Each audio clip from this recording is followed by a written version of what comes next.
Capítulo 24, Lucas capítulo 24, e olhe para o versículo 44, que eu vou ler, eu peço que você acompanhe, do 44 ao 47. Lucas 24, versículo 44 a 47, começando no 44, diz o seguinte: E disse-lhes: São estas as palavras que vos disse, estando ainda convosco, que convinha que se cumprisse tudo o que de mim está escrito na lei de Moisés, e nos profetas, e nos salmos. Então abriu-lhes o entendimento para compreenderem as Escrituras, e disse-lhes: Assim está escrito, e assim convinha que o Cristo padecesse, e ao terceiro dia ressuscitasse dentre os mortos, e em seu nome se pregasse o arrependimento e a remissão dos pecados em todas as nações, começando por Jerusalém. E vamos orar. Amado Pai, obrigado pela Tua palavra, que é santa e perfeita. Peço que o Senhor abençoe nossa leitura dela, nosso estudo dela, me dê poder para falar com clareza e eficácia. Eu te peço isso em nome de Jesus. Amém. Muito bem, como eu falei agora há pouco, nós retomamos o nosso estudo sobre escatologia. Nós fizemos uma parte lá no mês de março ainda, e logo após teve o problema todo, e as restrições, e o isolamento, aquela confusão toda. Aí então nós mudamos, e eu estava então abordando assuntos que não seguiam uma série específica, mas nós vamos agora retornar então para falar sobre escatologia. Nós tivemos a primeira parte, como eu disse, em março, e nós fizemos uma introdução à escatologia, e hoje eu quero falar sobre a escatologia no Velho Testamento. Estamos colocando um alicerce, colocando uma fundação, podemos dizer, para que possamos então construir em cima delas, nos dar um pouco de contexto, dar um pouco de firmeza do que estamos falando, para que todo mundo possa estar acompanhando com entendimento. Eu sei que talvez algumas coisas que eu vou falar, algumas pessoas que estão assistindo agora já têm algum conhecimento, outras vão ver essas coisas pela primeira vez, e outras estarão entre um e outro. Mas de todo caso, nós vamos começar então a partir dessa premissa. Se você tem alguma pergunta, tá? Você pode fazer a pergunta. Eu não garanto que eu vou responder agora, certamente não durante a live, mas eu posso incluir nas próximas mensagens, se algo não ficou claro bastante, algo não ficou muito esclarecido, tá bom? Mas o texto que nós acabamos de ler em Lucas 24, só para dar um contexto para o texto, é justamente quando Jesus apareceu aos dois discípulos que estavam no caminho de Emaús. Lembrando que foi o dia da sua ressurreição, no caso era o domingo, esses dois estavam indo para Emaús, e Jesus apareceu no caminho. Eles não reconheceram, ele estava, não vou dizer disfarçado, mas ele não se revelou, não se mostrou. Eles não sabiam, não perceberam que se tratava de Jesus, mas ele apareceu para eles, e estavam conversando, não só com esses dois discípulos, mas com toda a comunidade, todo o grupo que seguia Cristo, ou seja, a igreja que Jesus tinha fundado. Está todo mundo confuso, ninguém entendia direito o que está acontecendo, ninguém entendeu o que houve, o fato que ele morreu, e como a gente vê pelo texto, Jesus falou: mas eu falei para vocês isso, eu disse que isso ia acontecer. Não sou eu, mas o Velho Testamento, a lei de Moisés, os profetas, os salmos diziam isso, mas eles não estavam entendendo. Então Jesus apareceu no caminho e começou a explicar tudo para eles. E notem no texto que nós lemos, em Lucas 24, que Jesus faz referência ao Velho Testamento, mesmo porque não havia Novo Testamento, evidentemente. No dia que Jesus ressuscitou, não tinha Novo Testamento nenhum, claro, mas ele fez referência ao Velho Testamento. Ele falou sobre a lei de Moisés, né, lá no versículo 44, tudo que de mim está escrito aí ele fala na lei de Moisés, tá? Falando sobre o Pentateuco, os primeiros 5 livros da Bíblia, sobre os profetas, tá? Temos os profetas maiores, os menores, mas ele faz menção aos profetas. Todos os profetas estão mencionados e encontrados onde? No Velho Testamento. Ele até falou em Salmos também, Tem muita coisa que trata disso. Então ele fez referência ao Velho Testamento, e justamente isso que estamos vendo hoje, a escatologia no Velho Testamento, no Antigo Testamento. Agora, mais cedo nesse episódio em Lucas 24, se você olhar no versículo 27, nós lemos do 44 ao 47, os versículos, mas o mesmo capítulo 24 de Lucas, olha o versículo 25, onde ele fala isso. E ele lhes disse: ó nécios e tardos de coração para crer tudo o que os profetas disseram. Mais uma vez, ele faz referência ao Velho Testamento. Ele faz referência aos profetas. 26. Porventura não convinha que o Cristo padecesse estas coisas e entrasse na sua glória? E começando por Moisés e por todos os profetas, explicava-lhes o que dele se achava em todas as Escrituras. Então veja bem, não é só Moisés, os profetas e salmos, mas em todas as Escrituras, ou seja, através de todas as Escrituras, através de todos os livros do Velho Testamento, toda a Bíblia que eles tinham na época, não tinha o Novo Testamento, mas o que eles tinham era o Velho Testamento, todas as Escrituras, todas, de Gênesis a Malaquias e tudo no meio, todas as Escrituras falavam dele, tratavam de Cristo. E note que Jesus, ele repreende esses discípulos, ele repreende. Ele fala assim, olha, ó nécios e tardos de coração para crer. Ele falou, vocês são nécios, nécio é um tolo, vocês são tolos. Vocês são tardos, a palavra que usou foi tardos de coração. O seu coração está, esse tardo é de onde vem a palavra retardado. É alguém que está incapacitado, não está onde deve. Alguém retardado, alguém que está atrasado. Se alguém tem um crescimento retardado, é porque ele deve ter crescido mais do que está, fisicamente, eticamente, moralmente, enfim. Então ele chamou eles efetivamente de retardados de coração. O seu coração está muito atrasado. Vocês já ouviram de mim eu falando isso? A gente leu aqui no versículo 44, são essas palavras que vos disse estando ainda convosco. Ele falou, quando eu estava convosco, quando eu estava vivo, eu falava isso para você. Todas as Escrituras falavam isso. E vocês ainda não compreenderam. Ainda são tardos de coração, nécios. Então ele estava repreendendo eles, dando uma bronca neles, porque eles não estavam entendendo, estavam olhando com uma perspectiva diferente. E é justamente isso que nós vamos ver hoje. Nós vamos ver algumas coisas no Velho Testamento que tratam dessa questão de escatologia, porque é muito, muito importante. Então vamos começar primeiro abrir nossas Bíblias para Isaías capítulo 9. Isaías capítulo 9, e eu vou ler versículos 6 e 7. Mas a primeira coisa que nós vamos ver sobre escatologia no Velho Testamento são as passagens escatológicas. São as passagens do Velho Testamento escatológicas sobre Cristo. O que o Velho Testamento fala sobre Cristo? E Isaías 9, versículos 6 e 7, inclusive é um bom texto para você mostrar para testemunhos de Jeová. Porque tem várias partes na Bíblia que eles usam, que eles mudaram várias coisas para tirar a deidade de Cristo. Agora, isso aqui, na Bíblia deles, na versão deles, está do mesmo jeito. E algumas vezes eu já, quando algum testemunho de Jeová vem tentar fazer minha cabeça, eu vou para lá, falo, abra sua Bíblia aí, Isaías 9, versículo 6, leia aí para mim. E eu vou ler aqui, e você vai ver que eu não tenho como escapar disso. Porque eles não aceitam Cristo como sendo Deus. O testemunho de Jeová não aceitam que Cristo é Deus. Eles acham que ele é outra coisa, mas não é Deus, de fato ele é. Mas vamos lá, diz assim Isaías 9, versículo 6. Porque um menino nos nasceu, um filho se nos deu, e o principado será sobre os seus ombros, e se chamará o seu nome, Maravilhoso, Conselheiro, Deus Forte, Pai da Eternidade, Príncipe da Paz. Do aumento deste principado e de paz não haverá fim, sobre o trono de Davi e no seu reino, para o firmar e o fortificar com juízo e com justiça, desde agora e para sempre. O zelo do Senhor dos Exércitos fará isto. Então você começa a ler versículo 6 e está na cara que está falando de Jesus. Não tem para onde correr.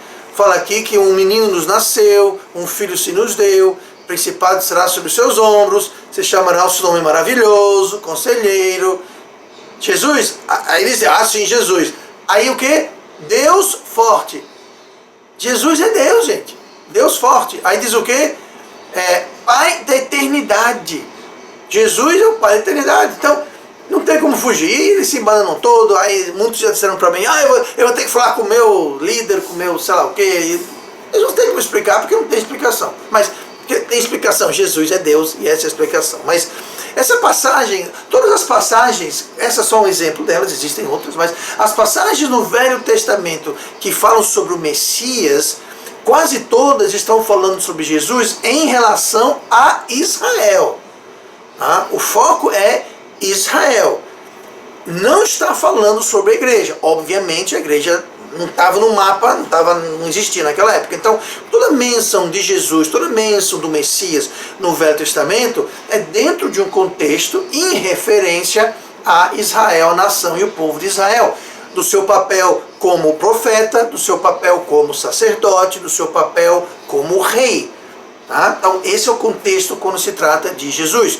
O contexto, inclusive, que a gente lê aqui, em Isaías 9, que a gente leu, é a mesma coisa. Tá? Então o que acontece é que a maioria das profecias sobre Jesus, do que ele faria, não só a sua pessoa e a sua função, né, profeta, rei, sacerdote, mas do que ele viria a fazer, as obras que ele viria a fazer, elas também estão mescladas com a história e o contexto de Israel. Tá?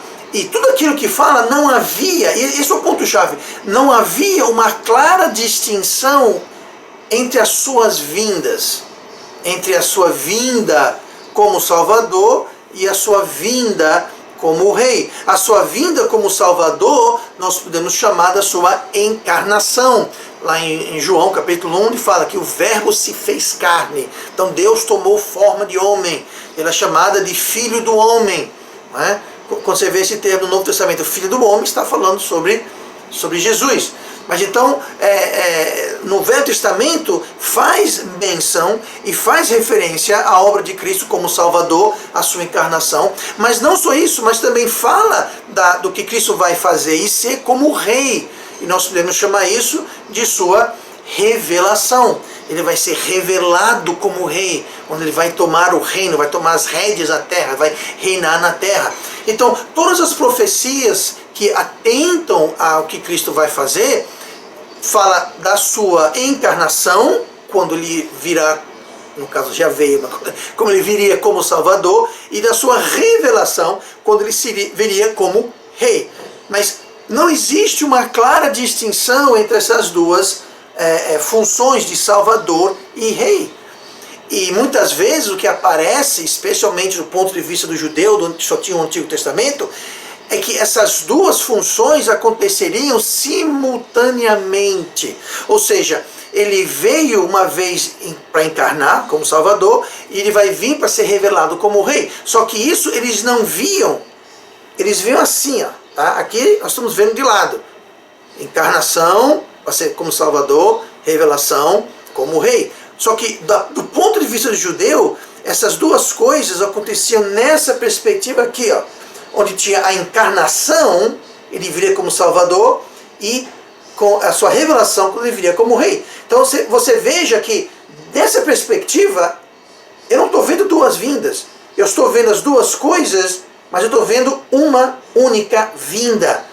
Quando eu vejo assim, eu percebo que existem duas vindas. Só que do ponto de vista escritural, escatológico do Velho Testamento apenas, a gente não via isso. Eles viam isso. Então eles não tinham uma distinção clara entre uma vinda e outra, entre uma função e outra. Então parecia às vezes tratar de uma única vinda.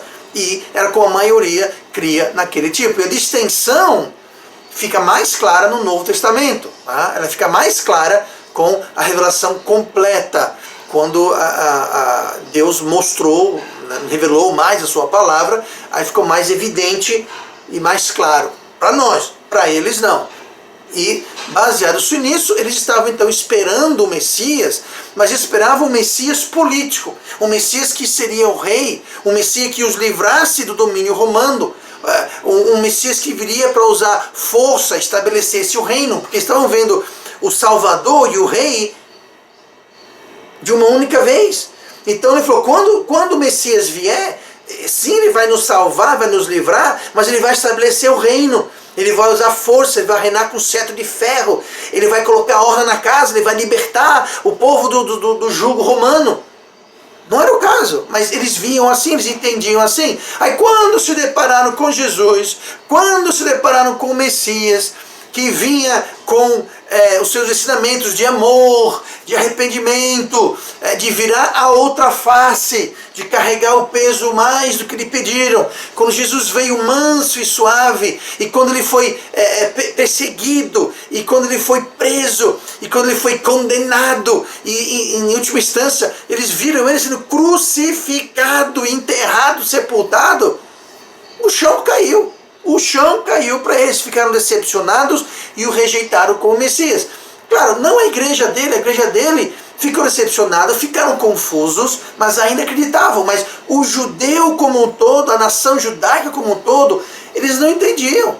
Eles falavam, porque o Messias vai vir com um grande exército. Entenda, Jesus vai vir com um grande exército, e a gente entende hoje que vai ser no final da tribulação, na batalha do Armagedon, que ele vai voltar com um grande exército, e com a palavra da sua boca vai derrotar os exércitos da terra que estão se formando contra ele. Mas eles achavam que aquela vinda que ainda não aconteceu ia acontecer com o Messias. Então eles falavam, Jesus, ele entrou em Jerusalém em cima de um jumento emprestado, ele andou pelo país a pé com um bando de seguidores. Ou seja, que Messias é esse? Como é que você vai derrubar os romanos? Como é que você vai nos libertar de nada? Por isso que foram para eles. Disseram, é lícito pagar impostos a César. Jesus falou o quê? Dê a César o que é de César. Então eles estavam, de certo ponto, tentando instigar ele para ver se ele realmente faria aquilo que eles achavam que ele ia fazer. Mas houve uma grande confusão. E muitas pessoas dos judeus recusaram. Muitos dos estudiosos fariseus recusaram, falaram, que Messias? Esse Messias fraquinho aí, que não vai resolver nada. Quando vier um Messias forte, é esse Messias que vai voltar, não no arrebatamento. Arrebatamento, Jesus não vai voltar para a terra no arrebatamento, ele vai voltar nas nuvens, vai nos arrebatar, tá? Aí nós vamos embora, depois de 7 anos nós voltaremos, aí ele voltará com um grande exército para tomar posse da terra e derrotar os inimigos de Deus, mas isso vai acontecer. Eles estavam esperando que já acontecesse. Então, eles ficaram decepcionados e não acreditaram, rejeitaram, em parte, porque eles não tinham esse entendimento completo. Agora, antes que a gente fique muito rigoroso com os judeus e como é que eles fizeram uma coisa dessa, lembre-se que muitas pessoas hoje, muitos pseudocrentes fazem a mesma coisa. Mesma coisa. O Cristo da Bíblia não é o Cristo que eles querem. Da mesma forma que o Messias da Bíblia não era o Messias que eles estavam esperando. Eles queriam o rei. Ele não veio como rei ainda. Então eu não quero saber. Se não for o rei poderoso com o seu exército, eu não tenho interesse, eu não quero saber disso. Pois tem muita gente hoje, pseudocrentes, eu vou dizer assim, que estão querendo um Cristo, mas não é o Cristo da Bíblia. Eles querem um Cristo que desejam e exigem, eles querem um Cristo, eles desejam um Cristo e exigem um outro Cristo. Um Cristo que enriqueça, um Cristo que faça tudo o que eles exigem, um Cristo que conceda a cada pedido, cada oração, um Cristo, e não é esse o Cristo que nós vemos, um Cristo que vai acabar com todo o nosso sofrimento. Eu quero um Cristo assim, que vai resolver meus problemas, vai me enriquecer, vai trazer de volta o amado, esse tipo de baboseira que nós vemos tanto. E se não for esse tipo de Cristo, eu não estou interessado, eu quero um Cristo que tenha resultados, o resto da conversa. Bom, tem muita gente que rejeita o Cristo da Bíblia, e Paulo avisa Timóteo sobre isso, lá em 2 Timóteo 4, 3, versículo 4, fala justamente sobre isso, que diz assim, porque virá tempo em que não suportarão a sã doutrina, mas tendo coceira nos ouvidos, amontoarão para si doutores, conforme as suas próprias concupiscências, e desviarão os ouvidos da verdade, voltando às fábulas. Eles não vão querer a verdade. Eu não quero a verdade, eu quero o que eu quero. Eu quero ouvir o que eu quero ouvir. Se você não está falando o que eu quero ouvir, eu vou procurar alguém que fale o que eu quero ouvir. Eu não estou seguindo Cristo, eu estou seguindo o meu coração. Eu quero fazer, eu quero seguir, eu exijo o que eu quero. Se não é o que Deus quer, então eu quero outro Deus, vou mudar de Deus. Então eles inventam um outro Cristo. Tem muito Cristo por aí com C minúsculo que não é o Cristo da Bíblia.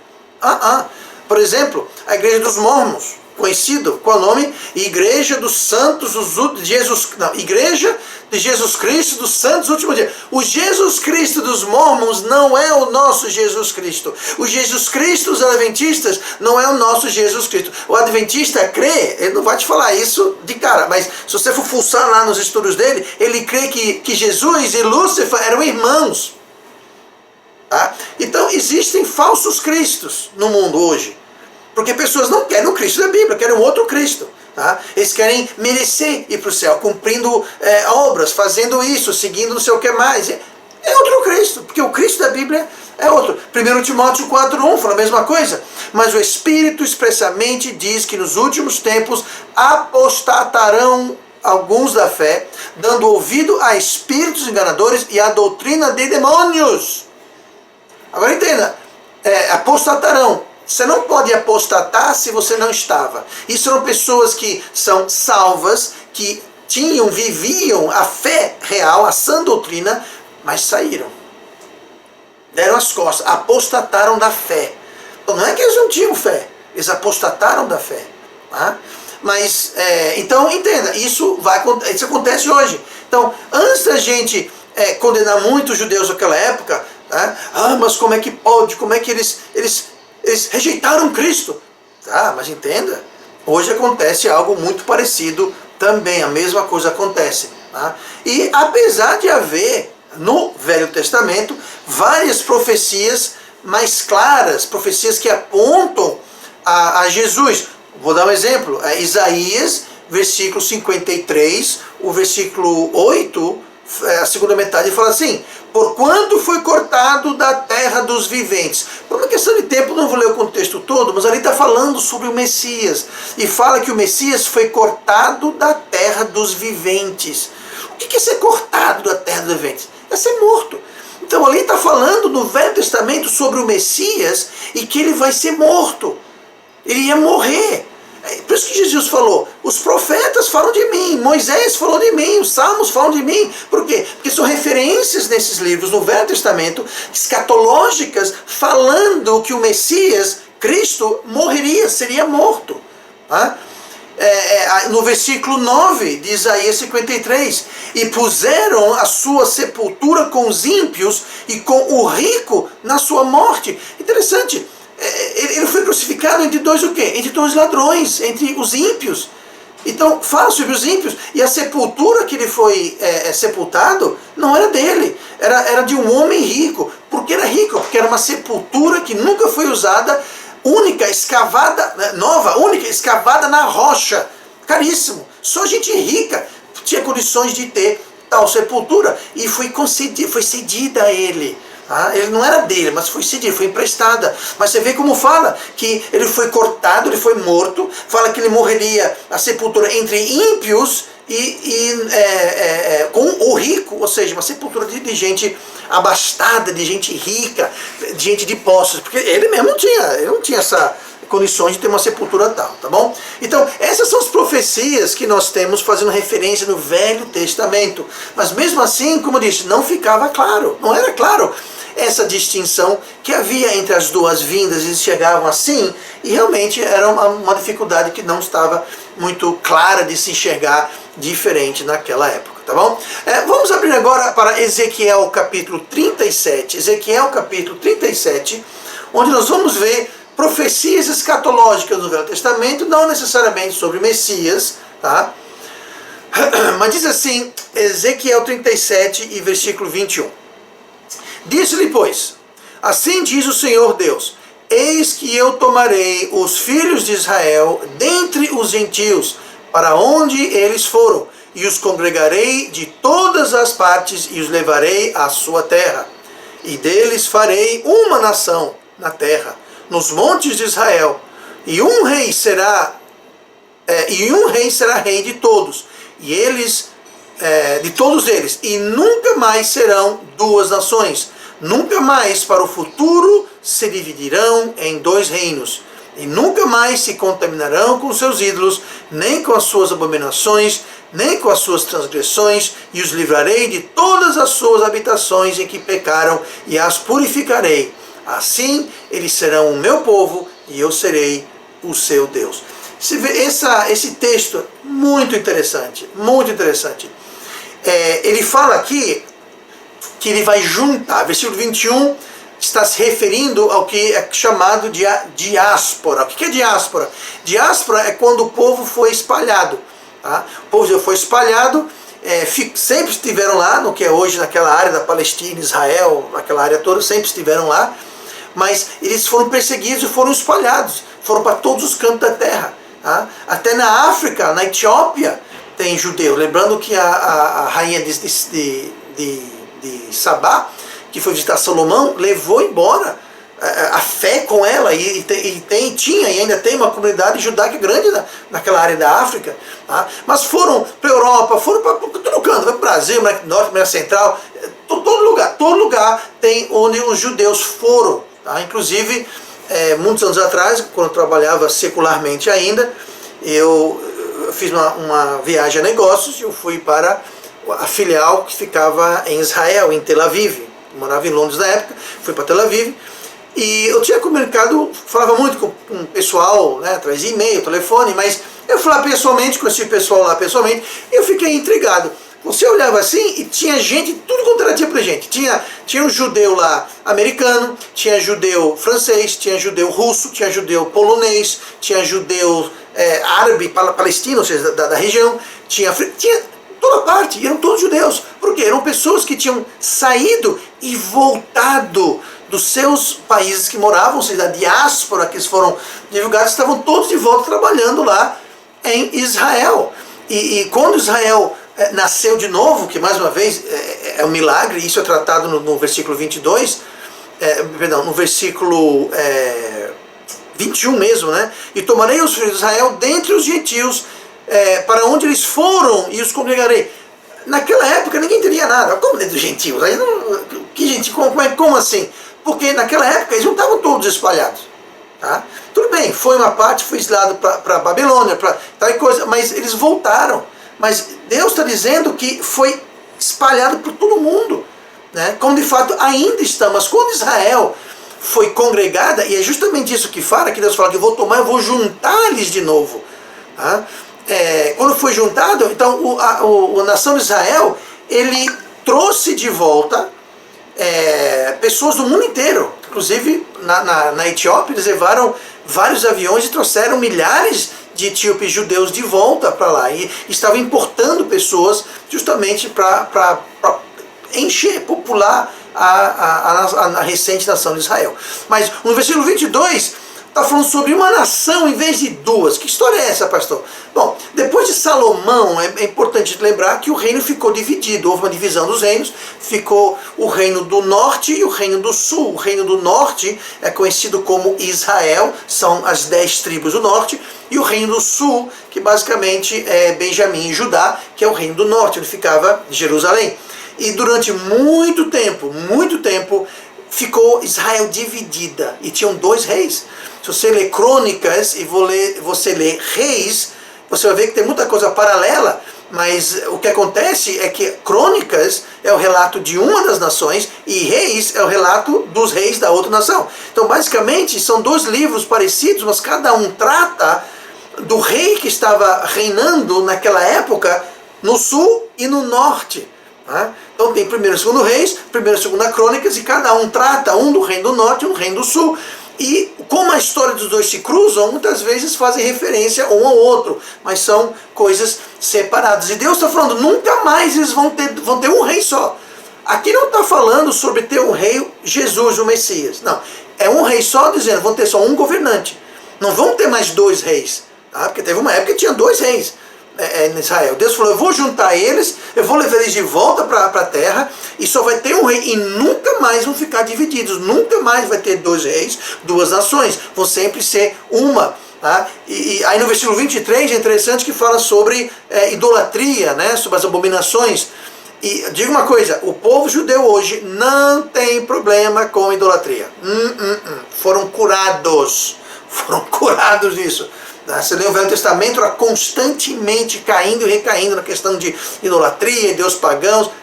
Foram curados. Disso foram curados, a alto preço, mas foram curados. Mas essas são as profecias que falam do que vai acontecer no futuro, escatologicamente. E a única coisa, escatologicamente falando, que faltava acontecer para o retorno de Cristo, era o ressurgimento da nação de Israel, que aconteceu em 1948. Então, não falta mais nada em relação ao calendário profético, tá bom? Então, quase todas as profecias escatológicas, elas vão tratar do julgamento ou a exaltação da nação de Israel. Então, no Velho Testamento, quando fala sobre julgamento e exaltação, é sempre falando sobre Israel. Israel sendo julgada ou Israel sendo exaltada. Quando se trata de julgamento, vou dar um exemplo aqui que a gente vê concretizado no Novo Testamento, Mateus 24, versículo 2. Jesus, porém, lhes disse, não vedes tudo isto? Ele estava no templo. Está vendo tudo isso aqui? Está vendo no templo? Muito maravilhoso, né? Mas ele fala assim, em verdade vos digo que não ficará aqui pedra sobre pedra que não seja derrubada. Isso, tá, que seria um julgamento de Israel, é uma referência a Miqueias, onde é profetizado exatamente isso, mas é no Velho Testamento. Miqueias 3 e versículo 12 fala assim, portanto, por causa de vós, ou seja, do povo, por causa de vós, Sião será lavrada como um campo, e Jerusalém se tornará em montões de pedra, e o monte desta casa, o monte seria a montanha, a casa é o templo fica numa pequena elevação, e o monte desta casa como os altos de um bosque, ou seja, vai ficar igual uma montanha no bosque, sem nada, não vai ter nada construído aqui, vai ser desolado. Então, aqui uma referência ao julgamento Israel, que foi confirmado por Jesus e aconteceu quando os romanos destruíram Jerusalém. Destruíram tudo, acabaram com Jerusalém. Isso se concretizou depois da morte de Cristo, de 70, 80 anos após a morte de Cristo. Mas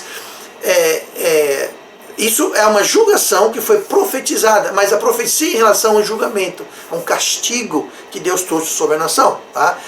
Outra coisa se trata da exaltação de Israel, não é a disciplina, o castigo, o julgamento, mas a exaltação, que pode ser o sacrifício de Cristo, que é uma exaltação, é a salvação de Israel, a salvação de não só Israel, mas todo mundo, mas se trata da exaltação de Israel, um judeu, Messias, Jesus, sendo oferecido como pagamento do pecado de todo mundo, sobre o arrependimento de Israel, que acontecerá durante a tribulação, tá? Uma parte do povo de Israel vai voltar e vai entender as coisas, inclusive hoje, antes da tribulação, as igrejas locais são os agentes de Deus para fazer o plano de Deus e evangelizar o mundo.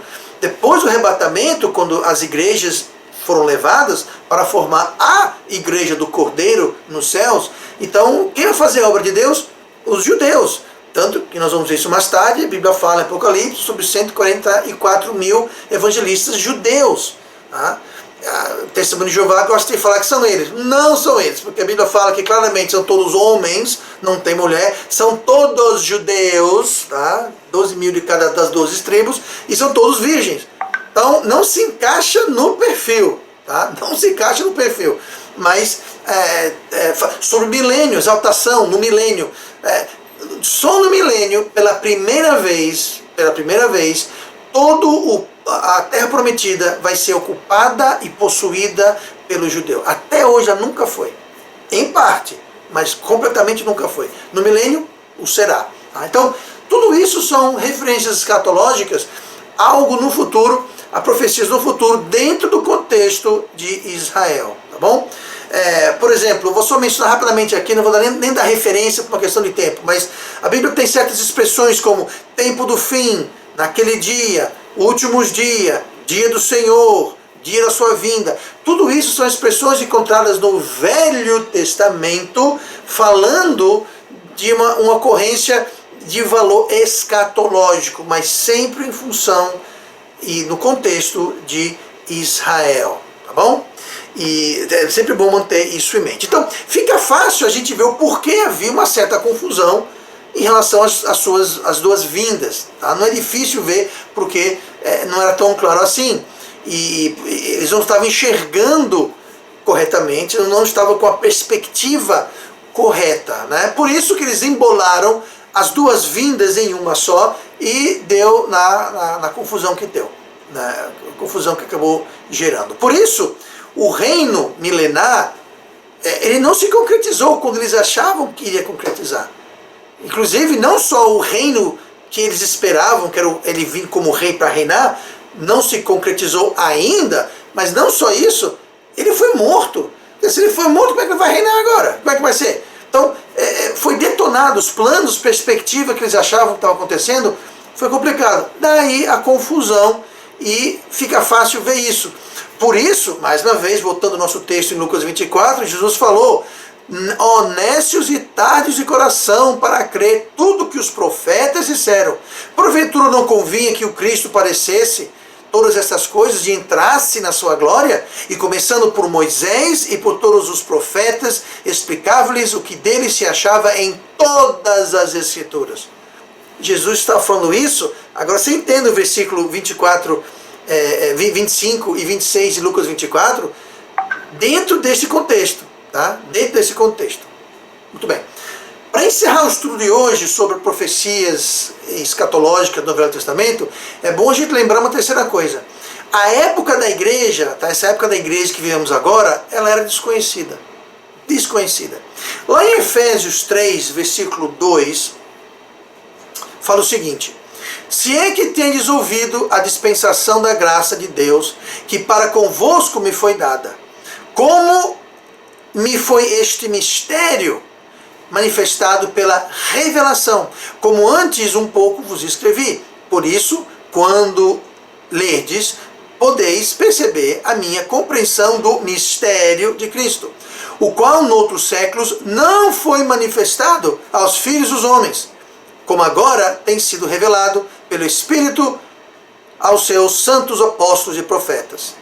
A saber, que os gentios são co-herdeiros de um mesmo corpo e participantes da promessa em Cristo pelo Evangelho.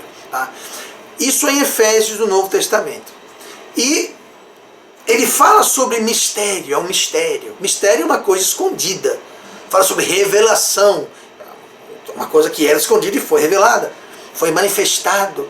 Então, para o judeu que só tinha o Velho Testamento, a igreja era um mistério, não era uma coisa clara.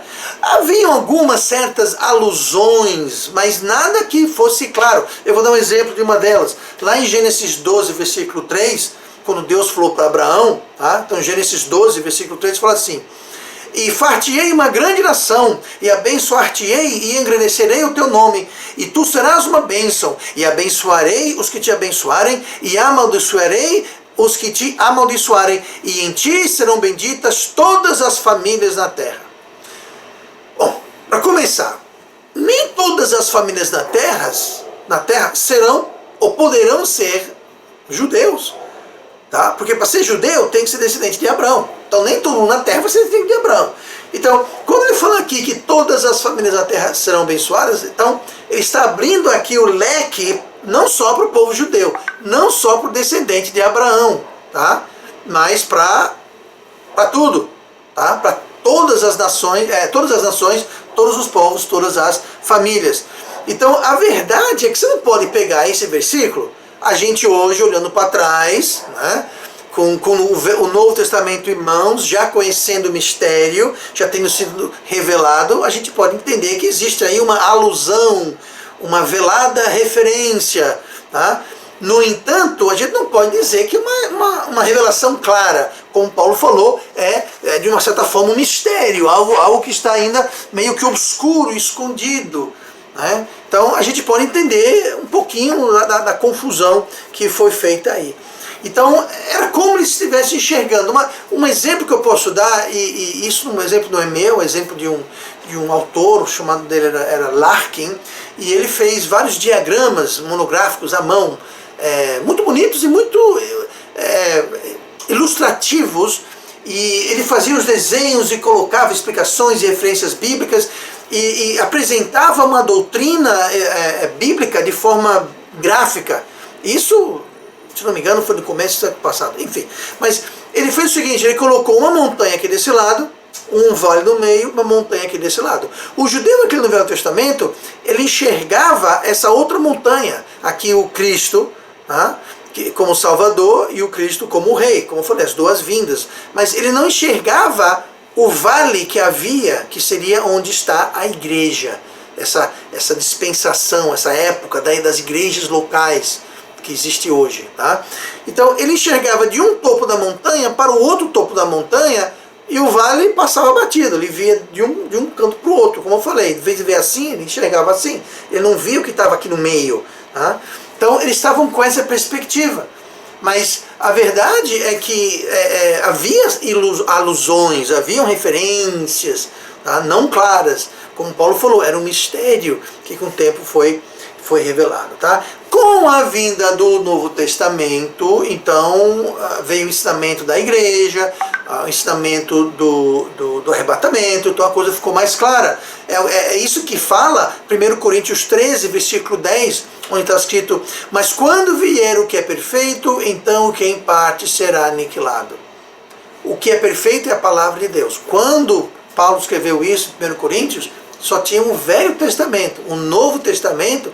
pastor, mas isso é o Novo Testamento? Sim, isso era uma carta que viria a compor o Novo Testamento, mas não existia o Novo Testamento. O Novo Testamento estava sendo vivido e escrito. Mas ninguém tinha os evangelhos, as cartas, não tinha isso, não tinha Novo Testamento, não existia. Hoje vem aquilo que é perfeito. Hoje nós temos a Bíblia completa, 66 livros, Novo e Velho Testamento. Então, quando vier o que é perfeito, nós temos hoje o que é perfeito, nós temos a palavra de Deus. Então a gente pode olhar hoje com uma outra perspectiva, a gente pode então entender o que se sucedeu exatamente. Então a gente pode ver certos textos e enxergar de forma diferente que o judeu não enxergava. Então hoje nós temos a compreensão clara sobre esses últimos eventos, e nós temos uma perspectiva diferente do que os judeus no Velho Testamento tinham. Mas escatologia não é só em Apocalipse, escatologia não é só no Novo Testamento. Escatologia começa lá atrás, como Jesus falou. Todas as escrituras falam dele. E Jesus está em tudo. Está na escatologia, cristologia. Jesus está em tudo, porque ele é o centro de tudo. Amém? Semana que vem nós vamos voltar, continuando o nosso estudo sobre a escatologia, e nós vamos ver os principais eventos escatológicos que vão acontecer no futuro. Nós já vimos alguns. Quais, pastor? Bom, vimos sobre a crucificação de Cristo, a ressurreição de Cristo, nós vimos sobre Jerusalém, que foi destruída, de fato foi. Nós vimos que Israel foi rejuntada e ressurgiu. Tudo isso são eventos escatológicos que já aconteceram. Já aconteceram. Nós vamos ver agora alguns eventos escatológicos que estão no futuro, que estão para acontecer. Nós vamos ver, vou dar daqui só ordem, não vou falar sobre isso, eu vou mencionar o que é, só para aguçar o apetite. Mas os estudos seguintes nós vamos ver sobre o arrebatamento, e vai ser mais ou menos na ordem que nós vamos tratá-los, porque é mais ou menos a ordem em que eles vão acontecer de acordo com a palavra de Deus. Nós vamos ver sobre o arrebatamento, nós vamos falar sobre a tribulação, nós vamos falar sobre a revelação, falaremos sobre o milênio, o reino milenar, tem esse nome porque é 1000 anos, vamos falar sobre o trono branco, e nós vamos falar sobre o novo céu e a nova terra. Esses são os próximos temas das próximas mensagens nesse estudo de escatologia que nós estamos fazendo. Amém? Eu espero que você pôde acompanhar, e eu desejo a todos uma boa noite. Vamos orar e vamos ser despedidos. Pai amado, obrigado.